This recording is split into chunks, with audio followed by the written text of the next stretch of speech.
no palco número 2, o tema será Minha Casa, Minha Vida, Cidades, entes públicos em busca da redução do déficit habitacional.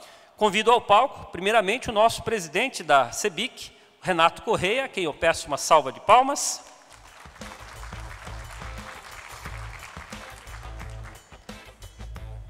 Também convido Clausens Duarte, presidente da Comissão de Habitação de Interesse Social, da CEBIC. Ailton Madureira, secretário nacional de Habitação. Inês Magalhães, vice-presidente de Habitação da Caixa.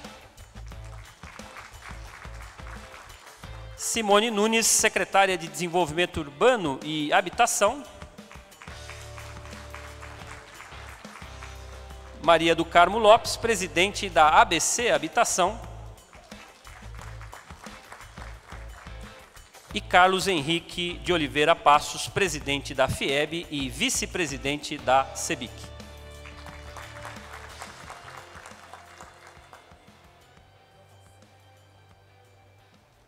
Os nossos agradecimentos a todos.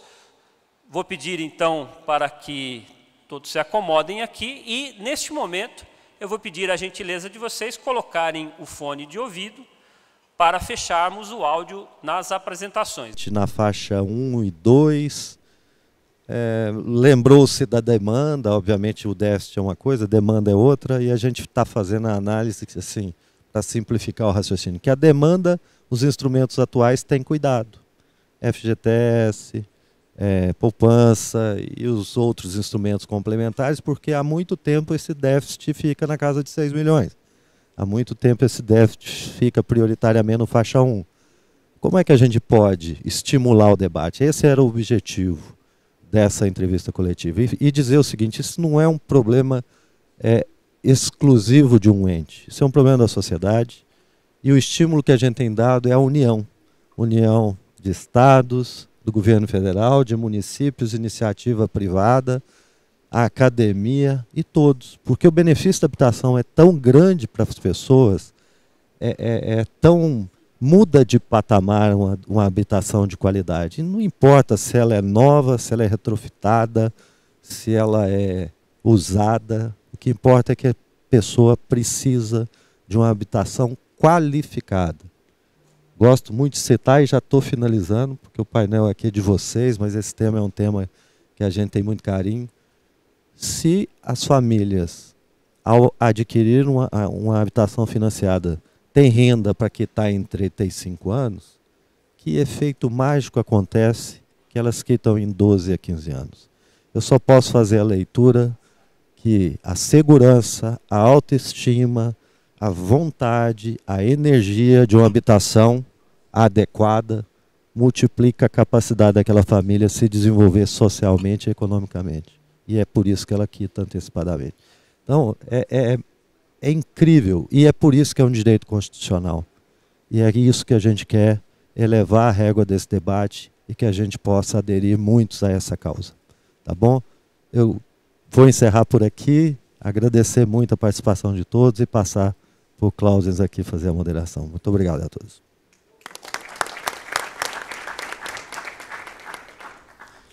Bom, pessoal, um prazer estar aqui mais uma vez, estar ladeado aqui de pessoas tão importantes aqui, parceiros que de primeira hora, que sempre estão aqui nos ajudando o setor num trabalho tão bonito que é o combate ao déficit habitacional, né?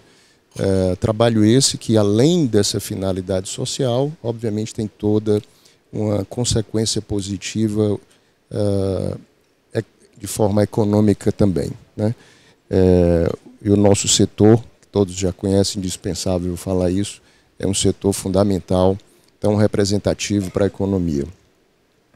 Então, e sobre esse tema, né, a gente, no momento da escolha de temas relevantes, não foi difícil porque, obviamente, a gente tem que pensar na redução do déficit habitacional. E esse tema, ele vem crescendo muito, vem se desenvolvendo graças ao trabalho forte aqui dos nossos convidados.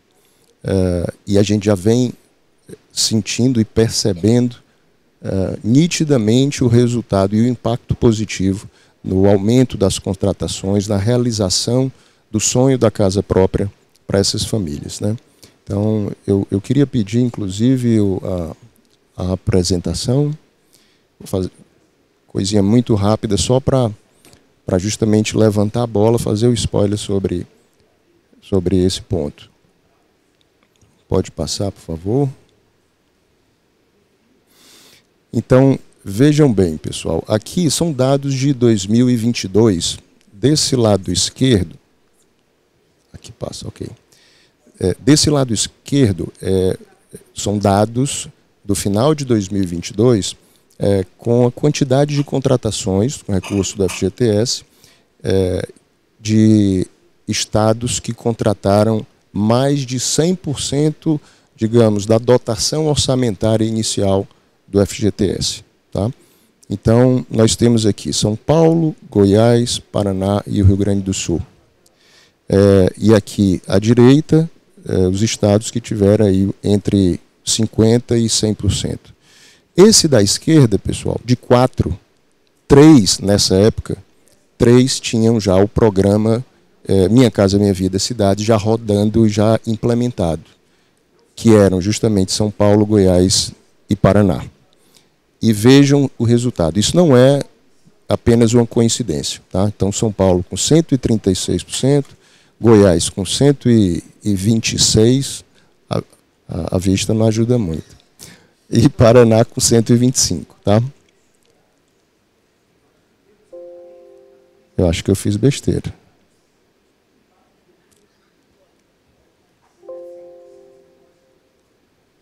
Dá uma ajudinha. Opa, agora... esse aqui, né? Ah, tá. Obrigado. Esse pessoal mais antigo tem essa dificuldade, né? Aqui um outro dado aqui que a Caixa nos disponibilizou para entender também a importância da questão do Minha Casa Minha Vida Cidades, que representa justamente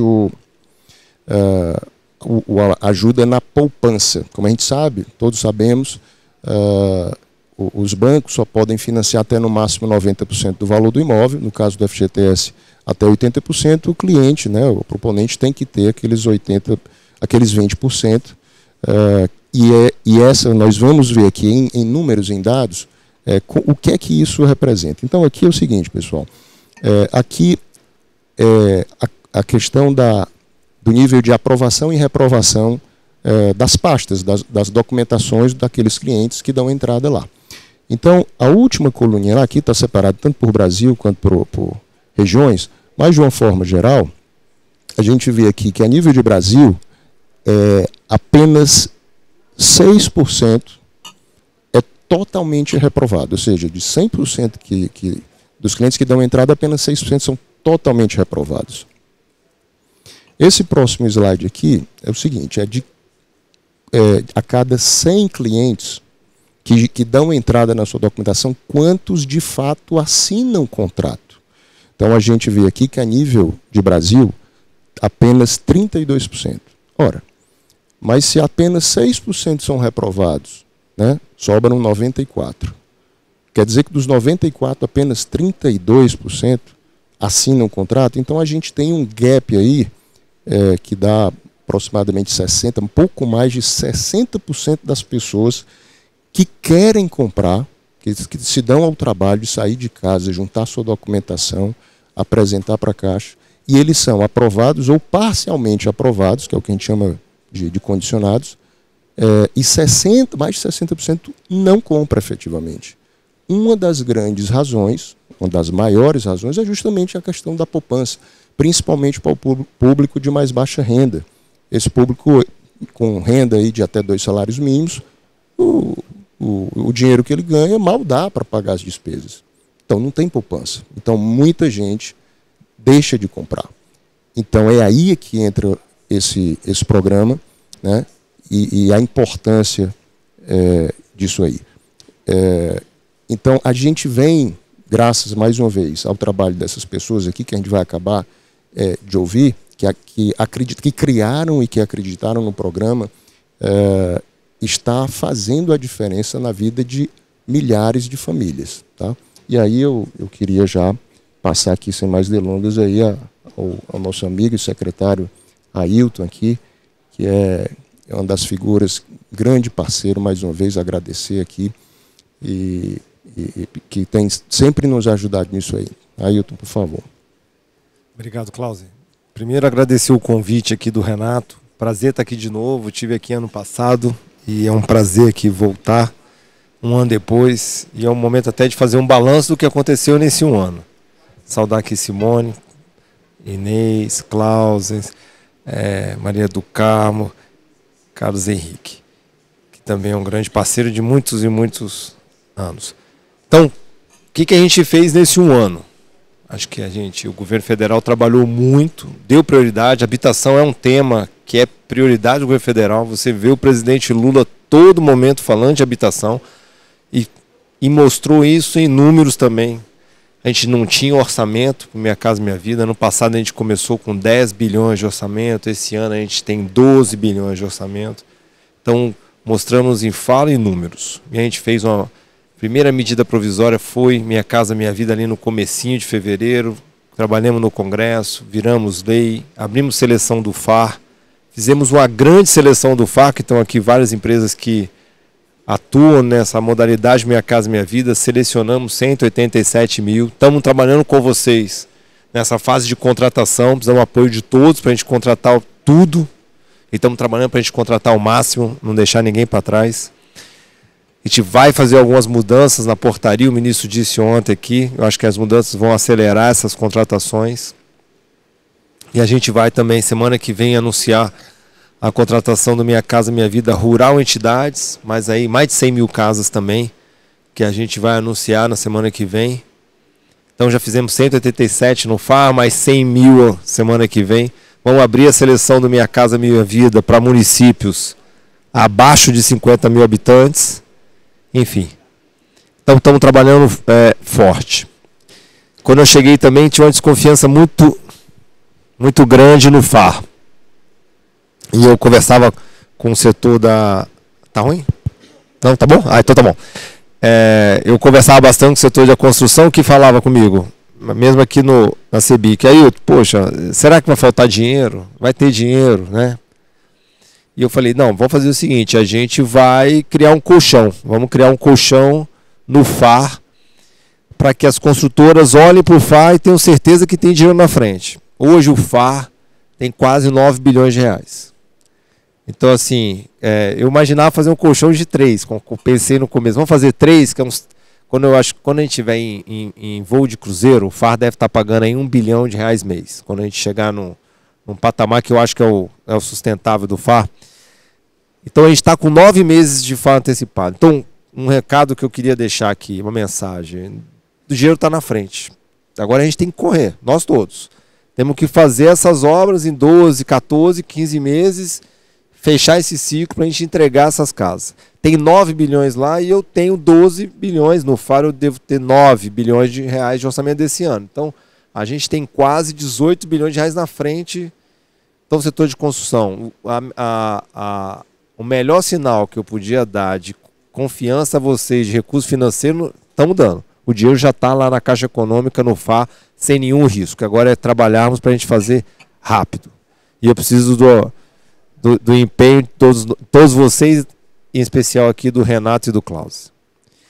Mas eu queria falar um pouco do FGTS também, do Minha Casa Minha Vida, que a gente faz faixa 1, 2 e 3. Estamos focados em aumentar o número de famílias do faixa 1. Acho que a gente tem uma missão de mostrar que famílias que ganham 1.600, 1.800, 2.000 reais, elas conseguem financiar a sua casa. Se a gente conseguir isso, Renato, não vai faltar dinheiro para esse público. Pode ter certeza. Cada vez mais que a gente mostrar que família que ganha um salário mínimo e pouquinho está conseguindo comprar a casa própria, tenho certeza que vai vir muito mais dinheiro. Nós temos esse desafio de mostrar que famílias estão comprando esse imóvel, que é um desafio E para que a gente consiga fazer isso, a gente fez FGTS Futuro, está aí, já é realidade. Então as famílias vão conseguir financiar mais e usar seu FGTS. Foi um trabalho longo, começou até antes, mas a gente conseguiu, com todos os ajustes.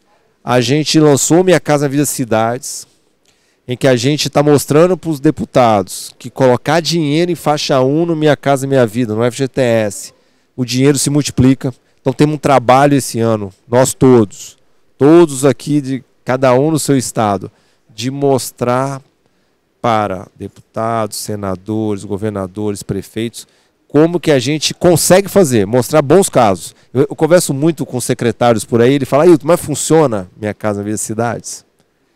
Nós temos que mostrar cada vez mais. Não, vem cá, olha, 20 mil reais, tá vendo? Essa família que ganha 1.600, 2.000 não compraria. Com a sua emenda, ela está comprando imóvel de 180 mil. Você está viabilizando uma casa na sua cidade, no seu estado. Temos um trabalho para a gente fazer a partir de maio, grande, mostrando o resultado. Mostrando para os prefeitos que quando eles entram com terreno bom, a gente viabiliza construção de faixa 1, 2 e 3. Também recebo muitos parlamentares falando, Ailton, e a gente pode fazer Minha Casa Minha Vida para servidor? Eu falo, pode. No FAR não dá. Mas no Minha Casa Minha Vida FGTS, claro. Vem aqui, aporta contrapartida, ajude o servidor, o policial, o assistente de saúde, o professor a dar entrada no imóvel. Tem um lugar para ele. Então ali o cara ganha até 8 mil reais, tem um lugar perfeito. Vem aqui que a gente tem o Minha Casa Minha Vida Cidades. Então, temos um trabalho de mostrar os resultados também no Minha Casa Minha Vida Cidades. Mas a gente já fez muito. Ano passado, gosto de falar que o Cláudio começou a mostrar os números ali, a gente passou de um financiamento de 383 mil casas no FGTS, fizemos 491 mil ano passado. É um trabalho conjunto nosso aqui. E esse ano o Inês falou que não é menos de 550. Vou até ela no fogo, mas assim, não é menos de 550 aqui. Então, a gente e o setor de construção tem demonstrado, eu tenho visto, tá? Principalmente a partir do último trimestre do ano passado, tem dado resposta. Isso é importante. Então, os lançamentos do último quadrimestre do ano passado cresceram 15%, metade Minha Casa Minha Vida. Metade Minha Casa Minha Vida. E esse ano está crescendo também. Então, ótimo. Ó. Tem dinheiro, estão aumentando o subsídio, estão aumentando, fizemos price 420, todo mundo duvidava quando estava em abril. Não, vai ter. Funcionou o price 420 e vamos fazer mais. Esse ano a gente quer fazer ainda o Fundo Garantidor para quem é renda informal. Espero que a gente consiga discutir bastante no mês de abril no GAP, para que a gente possa aprovar aí em maio. Queremos fazer uma discussão sobre a atualização da faixa de renda ali, principalmente do faixa 1, que eu sei que o salário mínimo corrigiu e algumas famílias podem ter ficado de fora. E a gente quer, o ministro falou ontem, tem de fato alguns estados no Brasil com muita dificuldade de fazer FGTS. Um terço do FGTS fica em São Paulo. Esperado também, o mercado tem mais gente para capacidade de financiar imóveis, mais gente. Mas tem estados que a gente não tem conseguido chegar tão bem. Então a gente vai fazer um trabalho aí de entender por que faltam construtoras nesses estados. Tem uma percepção que tem pouca construtora atuando em Minha Casa Minha Vida em alguns estados na região norte. Tem questão de regularização, legalização, enfim, tem várias questões, mas a gente vai dar um passo de aumentar o subsídio nessas regiões do FGTS, porque também o custo de construção em alguns estados do país, na região norte, de fato, é muito maior do que no resto do país. Enfim, eu acho que a gente caminhou bastante, tudo isso muito conversado aqui. Sei que aqui nessa casa aqui a gente discute imóvel usado de manhã, de tarde, de noite. E é importante, é um debate importante que o governo sempre está estudando, desde o primeiro momento, estamos estudando, discutindo. É um tema que está no radar, claro, nosso. Mas eu quero reforçar, Renato, que é uma casa que a gente está dialogando. Então, essa semana mesmo, o ministro pediu uma conversa com a CEBIC. Segunda-feira estava o Renato em Brasília. Sei que tinha que vir para São Paulo, mas ele estava lá, Cláudio no telefone, e a gente discutindo os problemas aqui do setor. Então, é uma parceria muito importante para a gente e a gente vai cumprir a nossa missão que é fazer casa para quem mais precisa, trabalhando em conjunto. Então, obrigado mesmo e conte comigo aqui. Um abração, gente.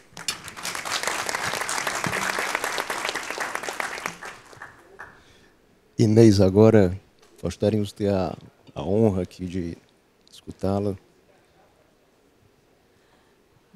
Eu vou dizer que eu aprovei esse negócio de dividir sala, mas é um desafio para quem tem TDAH, né? Que eu fico querendo saber o que o posto está falando, assim, tentando ler lábio de longe é um problema, esse negócio de gente que tem antenas ligadas. Não, acho que sobrou pouco para eu falar, mas o que eu queria deixar aqui como mensagem, né? A questão habitacional, nem o déficit, a questão habitacional é um desafio e se tornou um desafio mundial, né? Mesmo os países que tinham resolvido isso no pós-guerra voltam a ter esse problema, seja pela casa as cidades muito turísticas, com Airbnb, enfim, o tema habitação está na ordem do dia. No nosso caso, especificamente, ele está na ordem do dia porque há uma crença, né, há uma determinação de que ele é um tema estrutural para a gente enfrentar as desigualdades no país e desenvolver o país, e também porque ele é um componente que ajuda a alcançar um sucesso em outras áreas, né? A habitação influi no desempenho da educação, da saúde, enfim, todas as áreas que nós temos o desafio aí dos ODS. No caso específico da Caixa, nós estamos nos preparando cada vez mais para ser os facilitadores disso, né? A política habitacional determinada pelo Ministério da Cidade tem criado instrumentos muito importantes que são facilitadores disso, né? O FGTS Futuro, que aí foi feito lá como proposta nascida na Caixa e Conselho Curador, deve entrar em operação no dia 8.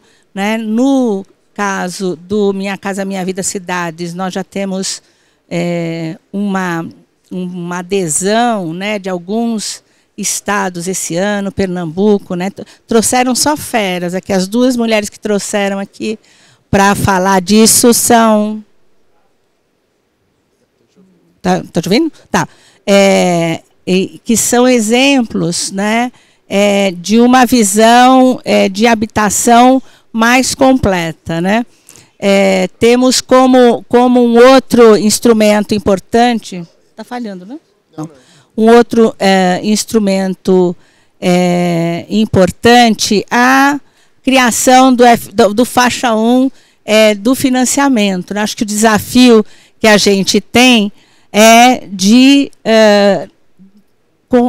conjugar essa caixa de ferramentas e ter os nossos resultados aumentados. Aí a nossa meta de 550 mil unidades a gente vai conseguir. Acho que na metade do ano a gente já está lá batendo na porta do Conselho Curador do FGTS para uma complementação. Acho que o emprego tem dado sinais, né,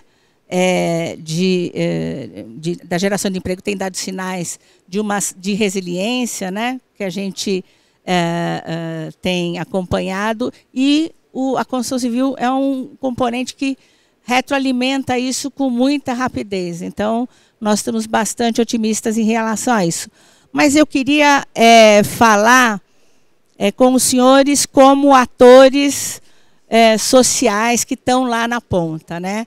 Esse desafio é um desafio da sociedade, né? Nós temos que juntar os esforços do setor da construção, dos atores sociais da universidade, de estados e municípios, olhando para outros componentes, né? É muito importante que os estados tenham uma política habitacional.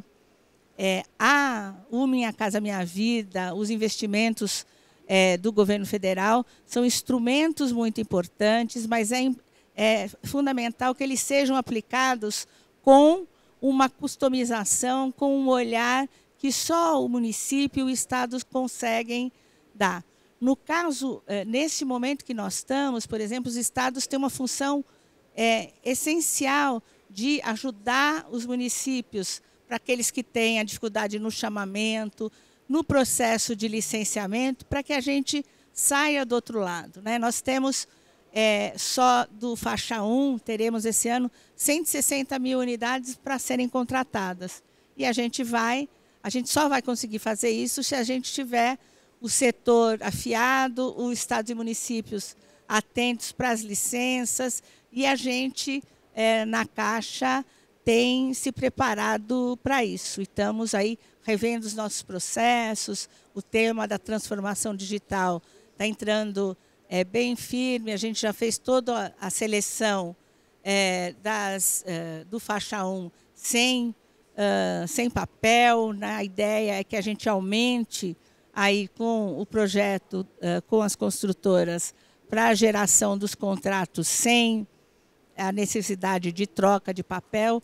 Então, essa é uma tarefa que a gente conclama para que nós tenhamos um esforço desse período, para que no ano que vem a gente venha aqui comemorar mais uma vez a gente ter alcançado as nossas metas, que nós tenhamos aí superado as nossas expectativas. Acho, então, que a nossa agenda é ter cidades preparadas para receber investimentos, retomar as políticas habitacionais municipais, que podem ser complementares à de habitação, como, por exemplo, o tema da regularização fundiária, que é um desafio, a melhoria habitacional, que é um desafio, o retrofit. Tem uma agenda com a CEBIC que nós estamos desenvolvendo, a Caixa já estabeleceu aí o seu produto para o FGTS.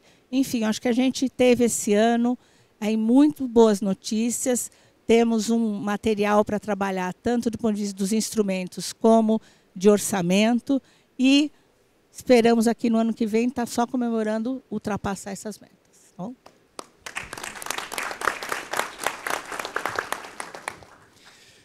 Agora, eu queria escutar aqui um pouco a responsável aqui, a grande responsável e pioneira na região Nordeste aqui por avançar nesse programa tão importante, né?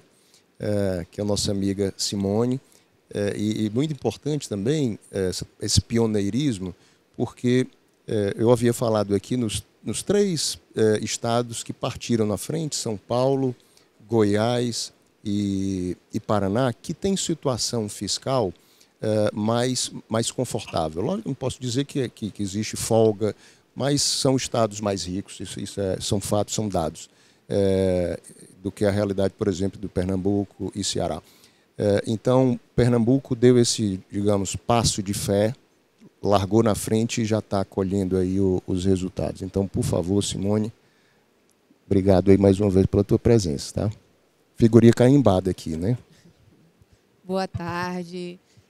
Primeiro, parabenizar e cumprimentar a CEBIC e todos os empresários dessa indústria tão poderosa, em seu nome, Renato, em nome de Clausen, em nome de Carlos Henrique, de Betinha, que está ali representando não só Pernambuco, mas as mulheres, Inês, que é muito bom aqui estar com 3 nesse debate tão rico e tão importante para todo o país. Cumprimentar a Caixa, da qual a empresa tem um papel super relevante, Inês, em seu nome, você tem realmente feito a diferença. Eu sou suspeita para falar da Caixa, né? Sou servidora de carreira e o coração sempre tem o laranja e azul da Caixa permeando, mas sem a Caixa, certamente, o governo do estado de Pernambuco não teria chegado até aqui, a gente pensa em chegar muito mais longe. Ailton, em seu nome, toda a equipe, o ministro Jader tem sido sempre reconhecido pela governadora Raquel Lira, em especial você tem tido uma atenção gigantesca, eu imagino que com todos os outros estados e municípios, a tirar pelo trabalho que Pernambuco dá, porque a gente lá na nossa terra fala perreia um bocado, e a gente está sempre lá conversando e trocando. E eu escutei na sua fala e na fala de Inês a palavra juntos. E a gente só está chegando até aqui porque eu acho que nós temos agora no país, em Pernambuco em especial, um sentimento de fazer acontecer e entregar o benefício para as pessoas com uma visão muito clara de que ninguém faz nada sozinho. Então, também cumprimentar todos os representantes de estados, municípios que estejam aqui em nome do Carmo, nos ajudou muito a começar a escrever o programa Morar Bem, que é uma modalidade do Minha Casa Minha Vida Cidades, né, com esse nome aí regional. E também dizer que Clausen muito delicadamente falou, sou figurinha carimbada, mas eu tenho uma equipe grande, e cumprimentar em nome de André e Paulo ali, que são dois grandes profissionais que têm todos os dias acordado bem cedinho e dormir bem tarde, acreditando que a gente pode deixar um legado para esse tema, habitação de interesse social. E sem dúvida nenhuma, Renato, Ailton e todos que estão aqui, os números, quando a gente resolve o problema habitacional, os números sociais, eles melhoram. Não só no impacto do investimento que o FGTS tem de potencial. E aí, antes de ir seguindo aqui, eu vou até tomar conta aqui do meu tempo também, porque eu gosto de falar muito e eu sei que a gente tem um tempo limitado, mas você falou, Ailton, em 12 bi. 12 bi significam mais de 210 mil vagas diretas e indiretas, sem contar o que a indústria da construção civil tem poder nas vagas correlatas.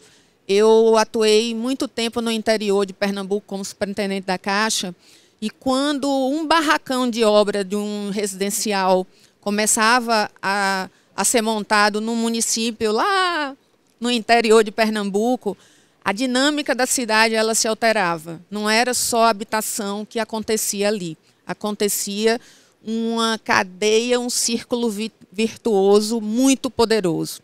E é em cima disso que a gente entende que o governo do Estado, sim, tem responsabilidade nesse combate ao déficit habitacional e a essa problemática tão complexa. E a gente acredita, sim, que não podemos esperar só do FAR ou do governo federal as soluções para um problema que não é simples. E a gente aprende desde cedo que problema complexo não se resolve com solução simples. Então, foi nesse sentido que toda a equipe, em especial a decisão da governadora Raquel Lira, tomou a decisão de também enfrentar essa problemática com papel de investimento do Estado. Eu não sei se... Eu não estou com um passadorzinho aqui, eu vou apanhar também, tá, Cláudia? Mas, só para eu seguir aqui, passar rapidamente, é um grande desafio de desenvolvimento urbano, né? Eu estou na Secretaria de Desenvolvimento Urbano e Habitação do Estado. Os problemas, hoje a gente saiu de Recife com muita chuva. E quando começa a chover, o coração aperta, porque a gente sabe que nem todo mundo sabe como é que vai terminar o dia de hoje. Infelizmente, essa não é uma realidade só de Pernambuco, nem é uma realidade de algumas pessoas. Em Pernambuco, o número do déficit ultrapassa, na posição de 2019, mais de 320 mil moradias. A gente tem um arranjo institucional no governo que, dentro da Secretaria de Desenvolvimento Urbano, nós temos a Companhia Estadual de Obras e uma empresa que chama Perparte. Ela é uma holding do governo do Estado que detém muito patrimônio. Ao longo dos tempos, ela foi criada para absorver a carteira imobiliária, vamos dizer assim, do Estado de Pernambuco. É esse escopo que fica lá na Secretaria. E a decisão da gente foi criar políticas públicas setoriais de habitação dentro desse programa que a gente batizou como Programa Morar Bem Pernambuco, que visa atendimento de famílias, não só no Minha Casa Minha Vida Cidades. Sem combinar nada aí com o Inês, esse programa envolve a parcela que o Estado tem no compromisso de encontrar solução para retomar aquelas obras que ficaram paradas no meio do caminho do Minha Casa Minha Vida, a captação e a construção de novas unidades em todas as fontes de recursos, seja no FAR, daqui semana que vem a gente tem o FDS, tem a própria AGU no PNHR, mas a gente tem o Fundo de Garantia, que eu digo assim, é sempre o grande financiador da construção, os números são extremamente poderosos. A gente precisa falar da requalificação habitacional, então a gente lançou há um mês atrás o programa Reforma no Lar, que é um programa onde agora, em 2024, o governo vai investir 50 milhões em melhoria, envolve refazimento de telhado, instalação elétrica, dar habitabilidade a residências que estão instaladas fora de área de risco, e não são poucas. Trabalhando o levantamento e levantamento de orçamento para retrofit, e a questão da regularização fundiária, que também perpassa a problemática habitacional. Então, esse é o nosso escopo. E aí, o que mais conversa com esse fórum, que é a modalidade do Minha Casa Minha Vida Cidades, que a gente lá, dentro do programa Morar Bem em Pernambuco, chamou de entrada garantida. Eu sabia que Klausen ia trazer números, então eu não me preocupei tanto com os números, Klausen, mas você apresentou aqui que 95% das demandas de crédito são aprovadas pela Caixa no Nordeste. A gente tem um percentual de 5%. E aí eu vou falar para vocês um número que foi a partir daí que a gente começou a se debruçar sobre esse programa. Em 2022, a Caixa tinha aprovado quase 50 mil cartas de crédito para a faixa de renda de até 2 salários mínimos no estado de Pernambuco. O déficit habitacional do estado, 75% dele está composto nessa estratificação de famílias com até 2 salários mínimos. Entretanto, o número que a gente buscava lá na Secretaria Nacional de Habitação da aplicação efetiva do Fundo de Garantia contemplava 9.900 famílias aproximadamente. E quem trabalhou a vida toda no feirão habitacional não pode acreditar que uma família que chora quando recebe o papel da carta de crédito desistiu da casa própria por algum motivo. Era claro que existia um problema. E quando a gente foi depurar os números, encontramos que a média dessas famílias que compravam imóveis e ganhavam até 2 salários pagavam aproximadamente R$20 mil de entrada. E aí as coisas começaram a fazer sentido, porque a gente tem um alto número de informalidade em Pernambuco, acredito que não seja muito diferente de outras regiões do Nordeste e do Norte em especial. E aí 25% tem um FGTS para dar de entrada, tem um pequeno patrimônio, seja um veículo, ou a família, com meu tempo já acabou e eu vou correr aqui. A gente começou a ver o que é que a gente precisava fazer. E foi quando houve a decisão de investir já em 2024 200 milhões. Inicialmente, a gente veio... Pernambuco tem um governo de não continuidade de gestões anteriores, então não foi simples, da mesma forma que para o governo federal organizar a casa nesse 1 ano em 3 meses foi bastante complicado. A gente teve que queimar um bocado a cabeça para pensar. Conseguimos, através da própria Caixa, enquadrar numa fonte de financiamento público importante, que é o Finisa, esse subsídio. Eu sei que isso está ajudando outros estados do Nordeste. A gente, no início, desbravou, conversamos muito com a Caixa para poder convencer tudo de que isso cabia na legislação, fechava todos os pontos sensíveis ao banco e ao governo, e conseguimos colocar o programa em vigência.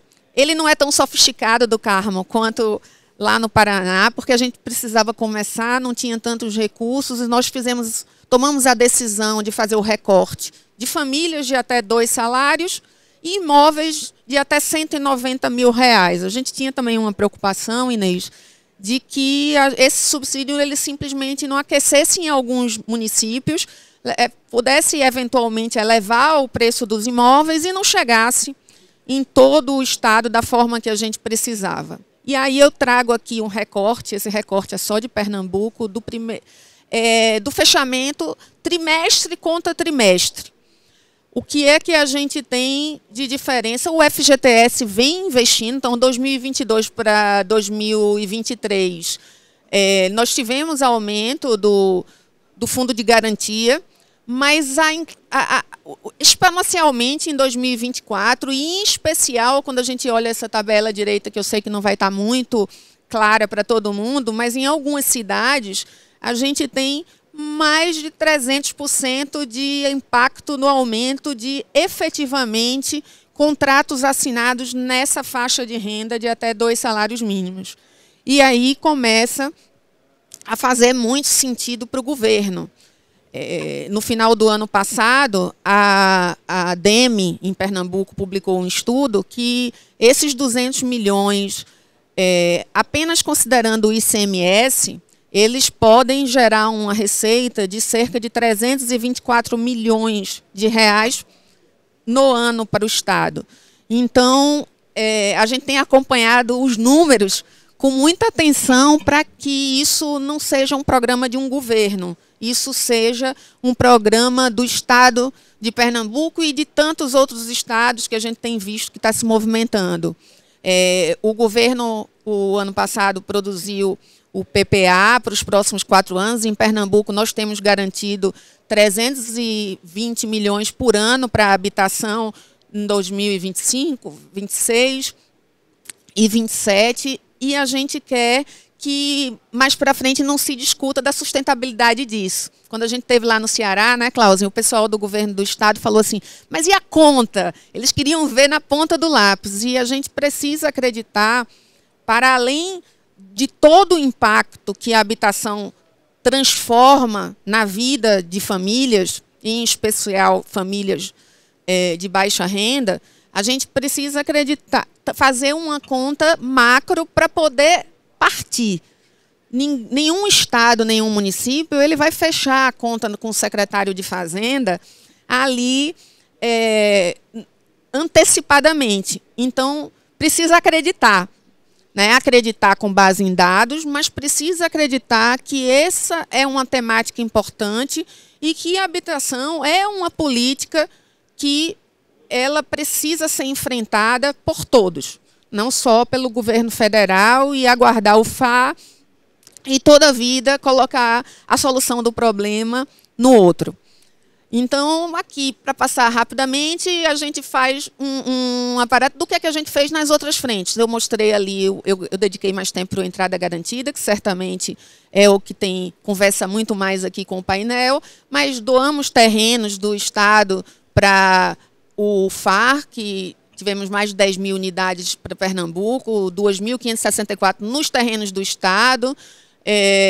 A governadora assinou um decreto, Ailton, que toda terça-feira os construtores, municípios, bombeiros, CPRH, Compesa, Neoenergia têm sentado para garantir a contratação dos empreendimentos do FA. Próxima semana nós vamos ter publicação da portaria do FDS e PNHR. Eles também vão ser inseridos no decreto, e a gente, depois dessa experiência e demonstrando na prática que ela tem sucesso, a gente espera ter esse decreto contemplando o faixa 1 do FGTS, para que a gente tenha tempo máximo na emissão de licenças e garanta a velocidade que as pessoas precisam acessar suas casas e ter uma perspectiva de vida diferente.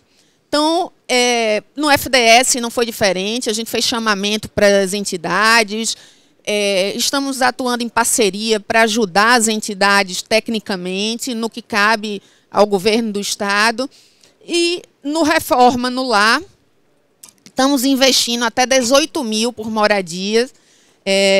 Eu tenho acompanhado, a gente está fazendo o trabalho técnico-social e, assim, também não foi inventado em Pernambuco, nós andamos aí um bocado para ver quem estava fazendo. Estamos acreditando que essa melhora vai também... A gente aquece o mercado da construção civil, até porque estamos contratando empresa para fazer essas reformas, mas a gente também melhora a condição social de várias famílias. Agora, em 2024, vão ser pelo menos 2.600 famílias contempladas. Então, para finalizar, é isso. É compromisso do governo do Estado de Pernambuco atuar na garantia do direito à moradia, especialmente para as famílias de baixa renda. E a gente sabe que nem a gente já fez tudo, nem está perto de fazer.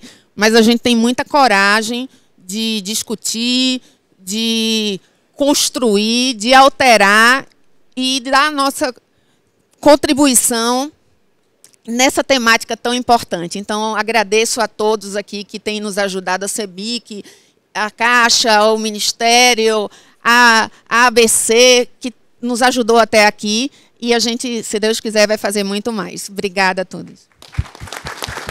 Simone, mais uma vez, muito obrigado pela tua presença aqui, pelos resultados, parabéns pela sua vanguarda, né? E agora, pessoal, vamos escutar aqui uma pessoa a quem muito admiro, primeiro por ser xará da minha mãe, né, Maria do Carmo, e segundo pelo grande trabalho que ela tem prestado, não só no estado dela, mas já de anos, né, lutando sempre na defesa e do combate ao déficit habitacional.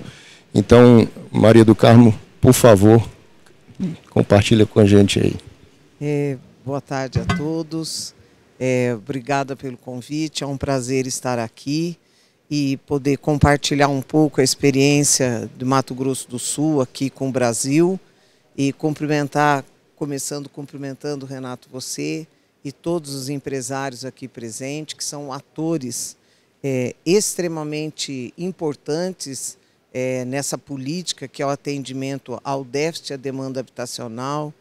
Cumprimentar o Clausen, o Carlos Henrique, a Hilton, que está à frente da política pública nacional e tão bem atende a todos e lutando aí por melhoria. Inês, minha querida chefe, e com quem eu tive a honra de trabalhar bastante tempo, tanto me orgulho, e agora na vice-presidência da Caixa, fazendo um brilhante trabalho e tendo a sensibilidade de ter estado de um lado, ter estado do outro. Então, ela é muito sensível às questões que são levadas a ela.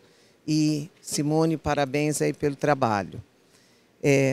Nós, no estado do Mato Grosso do Sul, como política habitacional, Inês, a gente trabalha exatamente com essa vertente que você falou, de ter o olhar, de apoiar os municípios, estimular os municípios na política, apoiar agora no desenvolvimento de projeto, respeitando sempre a decisão do executivo municipal.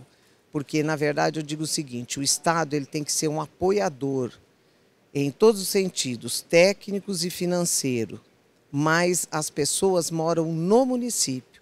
Então, tudo o que nós vamos fazer, a gente antes escuta o que é que o município deseja para a sua população. E a minha apresentação ela está muito voltada ao Minha Casa Cidades. Então, eu fiz uma breve apresentação, um pouco do histórico, o plique-plique aqui.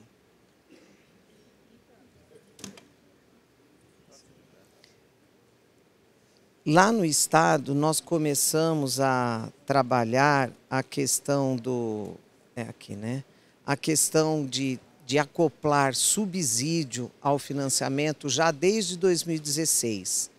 E em 2016 nós começamos com o associativo, onde os municípios doavam o terreno, ainda estamos trabalhando dessa forma, e o Estado ainda dava um subsídio na entrada, mas nós trabalhamos com entidades sem fins lucrativos, através da carta de crédito associativo.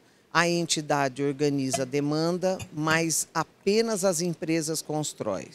Esse foi um pacto que nós fizemos com as entidades, no sentido que elas buscassem a demanda, mas que elas não construiriam. As casas seriam construídas sempre pelo setor privado, por empresas aprovadas pela Caixa.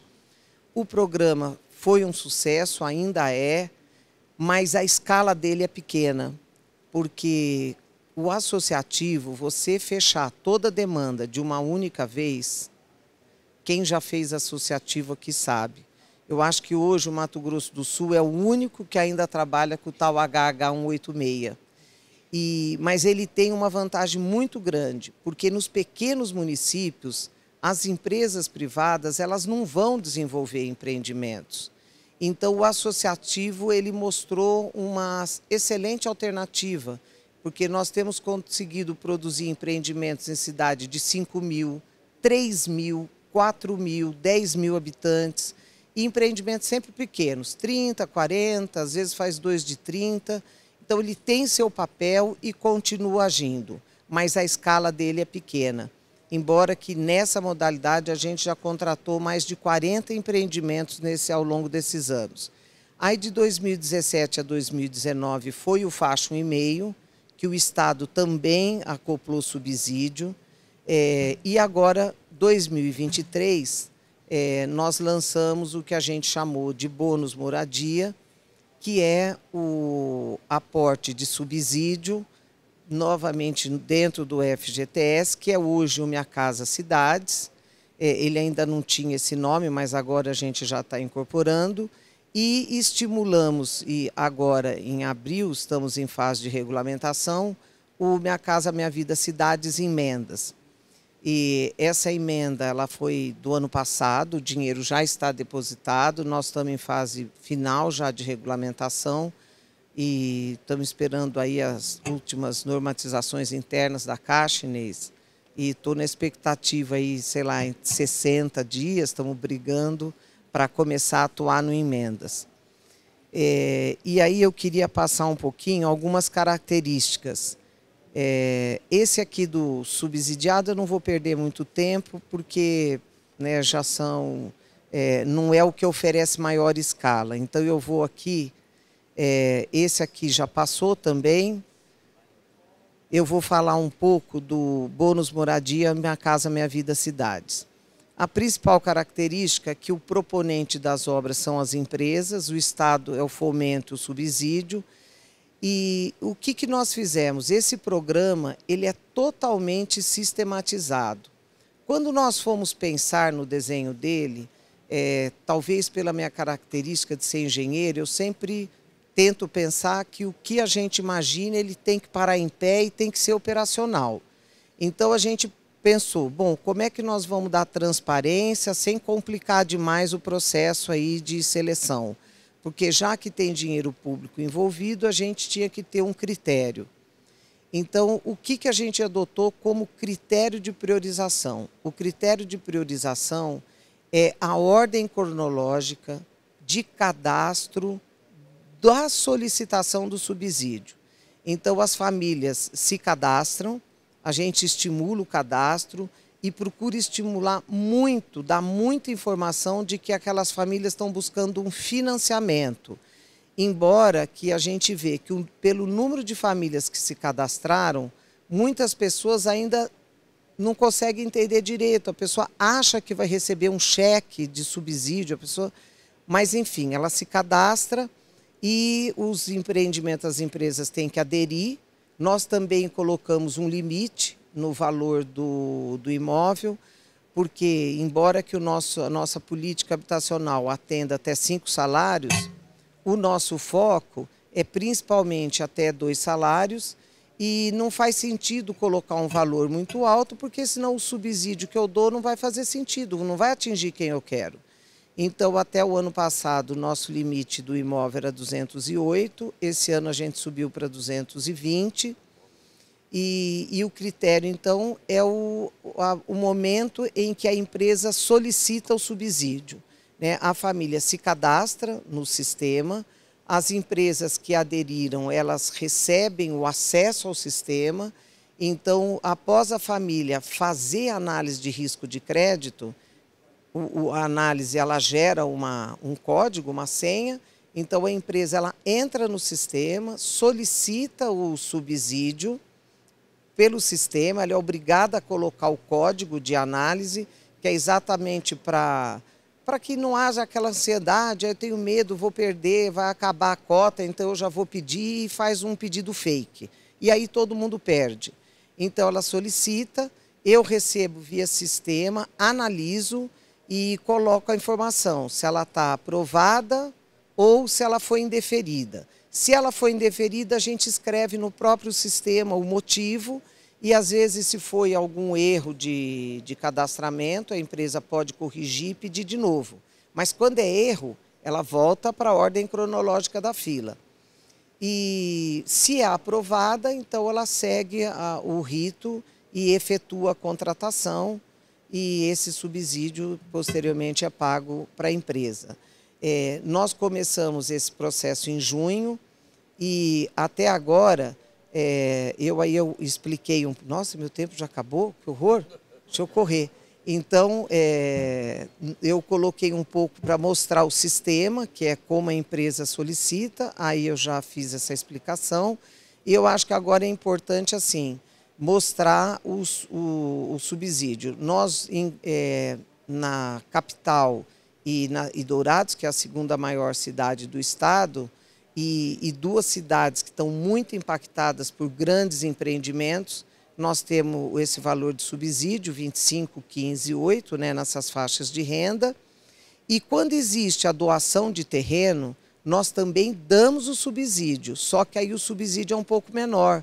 Por quê? Porque já está ganhando o terreno, então aquele empreendimento não pode ter o mesmo custo da empresa privada que produz 100%, né? Então a gente fez essa variação aí. E o que a gente conseguiu até agora? Nós já contratamos 1.240 unidades, nós temos 845 pedidos de reserva em fase de contratação, porque primeiro pede a reserva para não ter risco, espera a resposta se está aprovado, para não ter risco aí de contratar, depois não ter o subsídio. Até o momento nós temos 9 municípios que estão sendo atendidos, são 52 empresas, 80 empreendimentos, 59% está atendendo as famílias que ganham, que são famílias da faixa 1. E aqui é que eu acho que é realmente muito importante e faz a grande diferença. Porque todas essas famílias que puderam ser atendidas do FGTS, que são famílias da faixa 1, mas que são famílias mais estruturadas do ponto de vista de planejamento financeiro, elas iam concorrer com aquelas famílias do FAR. Então, a gente está conseguindo fazer com que as famílias que são mais vulneráveis, que são faixa 1, elas vão para o FAR. E eu conversando com a Ailton, ele me disse, do Carmo, quantas desse faixa 1 é realmente família? Como a gente tem tudo isso em sistema, eu confesso que tanto tempo não pensei nisso. E eu pedi para fazer o levantamento, na próxima apresentação a gente vai ter esse número.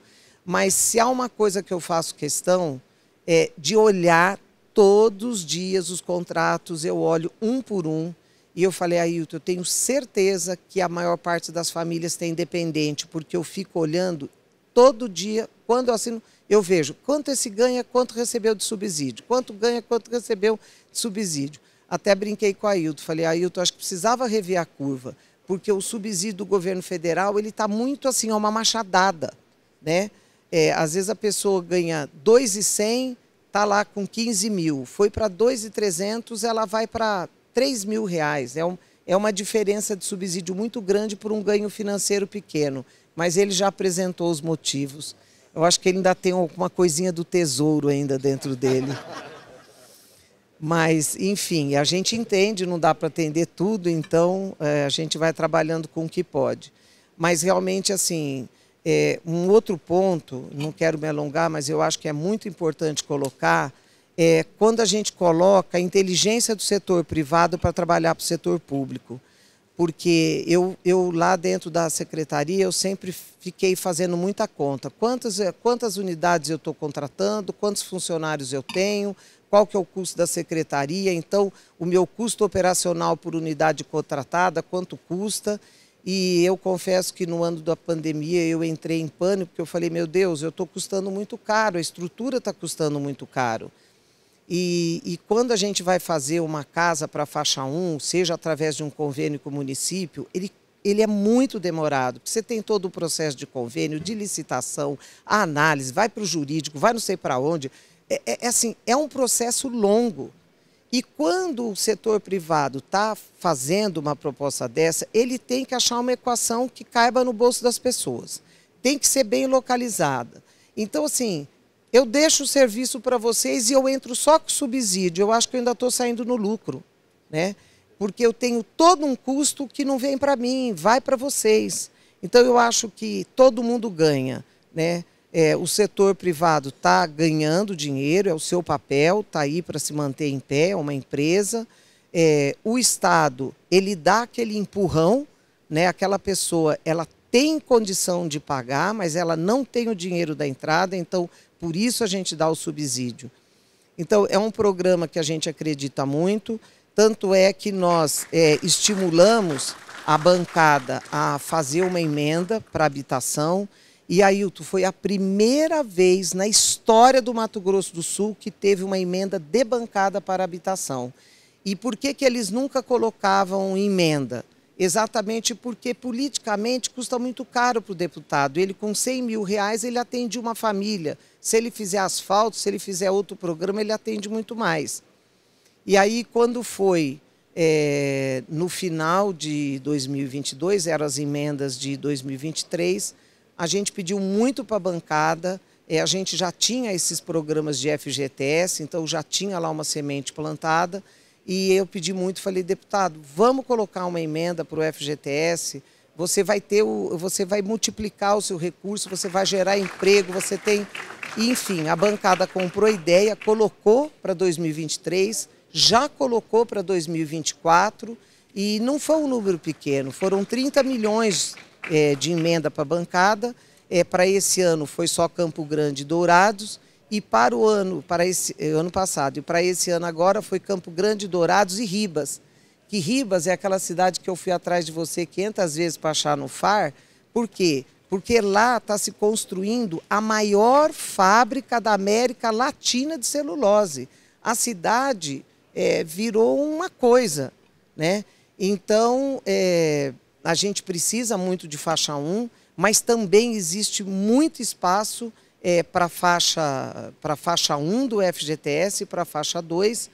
E então nós, esse ano, estamos começando lá com uma empresa que está desenvolvendo um empreendimento muito bacana lá, de quase 400, eles pretendem contratar 400 unidades e tem demanda, vão contratar.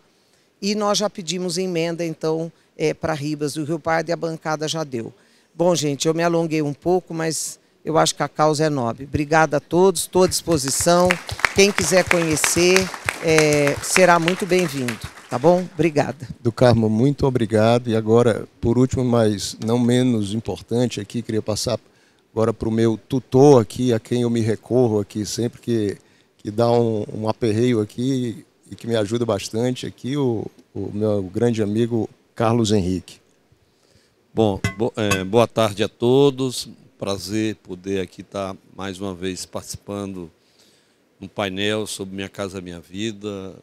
Fizemos isso no ano passado, ainda na presidência do José Carlos, eu ainda estava no HIS, mas hoje aqui já estamos com o Renato, a quem agradeço o convite, a Clausens, que não só me sucedeu, mas como tem feito uma gestão na HIS ainda melhor. E ele fala de tutor, mas na verdade ele sempre foi meu apoio, e por isso eu acredito que a gente tenha tido uma sucessão sem muito problema, aliás, com ganhos, porque ele sempre esteve conosco trabalhando juntos.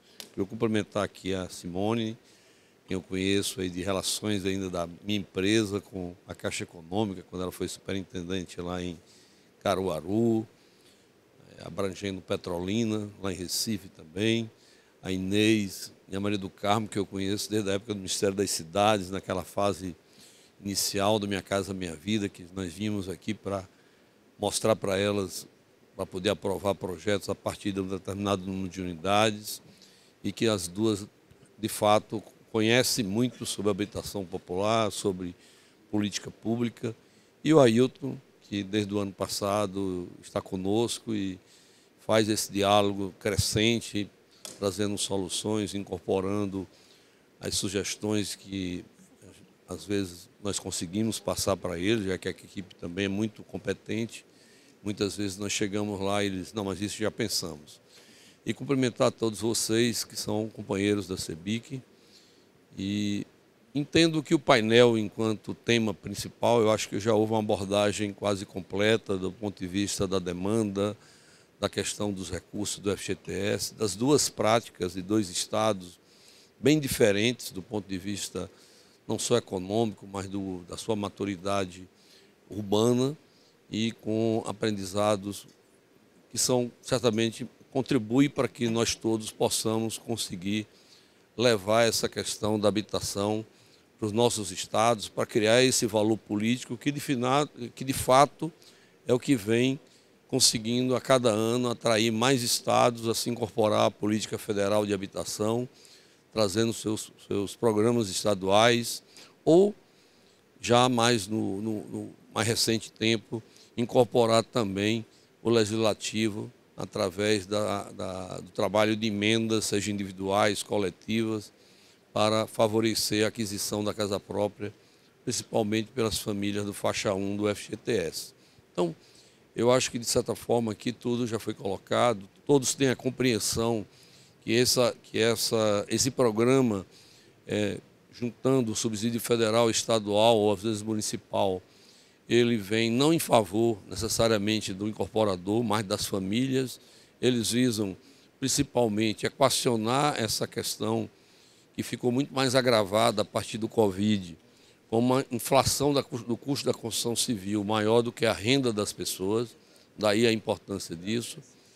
Eu queria, Inês, colocar para você, para o Ailton, nós tivemos agora no final do ano de 23, início agora de 24, o lançamento pela Prefeitura de Salvador, um programa muito interessante para fortalecer a ocupação do Centro Antigo de Salvador, onde a empresa que adquiriu um prédio e fazer a sua adequação para fins habitacionais, ele recebe até 50% daquele investimento em crédito tributário comercializável dentro do mercado ou utilizável por aquela própria empresa para outras obrigações fiscais. Achei, dentro de tudo que eu já tinha visto, dentro desses programas, uma iniciativa muito louvável da Prefeitura de Salvador, e não é restrito ao centro histórico, e sim uma poligonal do que nós chamamos lá de Centro Antigo. Eu até gostaria depois, se a gente pudesse marcar um evento para que eles pudessem explicitar de forma mais analítica esse programa, que quem sabe possa também ser utilizado em outros municípios, que nós sabemos da dificuldade de ocupação dos seus centros antigos e muitas vezes levando o mercado para a área de expansão urbana com os custos de infraestrutura que são incorridos.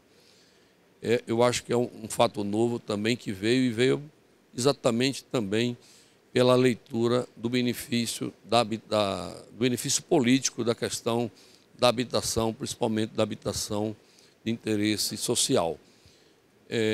Como muitos já sabem, eu estou recentemente, desde o dia 1º de novembro, ocupando a Federação das Indústrias da Bahia.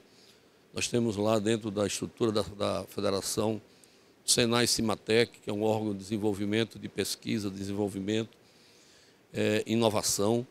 E eu acho que também é um viés importante para que nós que trabalhamos com habitação possamos pensar na tecnologia como um caminho também da redução de custo e também da da sobrevivência das nossas empresas, que hoje, a despeito de todos os problemas que nossa economia sempre está exposta, temos já enfrentado problemas de mão de obra para nossas construções. Então, pensar na industrialização da construção é pensar em pesquisa, inovação, e eu gostaria muito de contar, nós estamos já fazendo um trabalho entre a FIEB, a CEBIC, para submeter a CNI, em seguida ao próprio governo, mas gostaria muito de contar com o apoio do Ministério das Cidades, da própria Caixa Econômica Federal, para que a gente possa, de fato, estruturar o nosso setor para dar um salto de qualidade e produtividade na construção civil, que é por demais necessário, não só pela questão da mão de obra,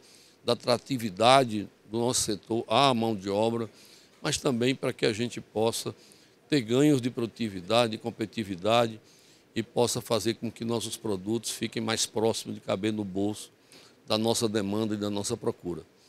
Mas, no fim, agradecer a oportunidade que me foi dada aqui, dizer que estamos sempre disponíveis para poder contribuir para a questão da construção civil, em especial da habitação de interesse social, e aquilo que eu puder contribuir sempre será em prol dessa causa e através da CEBIC, que é a entidade que a gente tem para a defesa das médias e pequenas empresas da construção civil do Brasil. Então, obrigado, boa tarde a todos. Temos que aproveitar o Carlinhos aí, onde está, na presidência da FIEB, e explorar bem mais a questão do Cimatec. Quem não visitou ainda, é fantástico, né? Um equipamento formidável que pode muito contribuir para o avanço tecnológico aqui e aumento da produtividade do nosso setor, né? Contamos com a sua ajuda, Carlinhos, aí. Bom, pelo avançar da hora, pessoal, assim, é impressionante como quando o tema é bom, o tempo voa, né? Mas em respeito aqui aos próximos painéis aqui, nós vamos ter que encerrar só fazendo rapidamente aqui um encerramento, uma conclusão da importância. A gente acabou de ver aqui realmente em números o quanto avança realmente, né, o número de contratações, como eu disse, a realização do sonho das famílias, esse programa.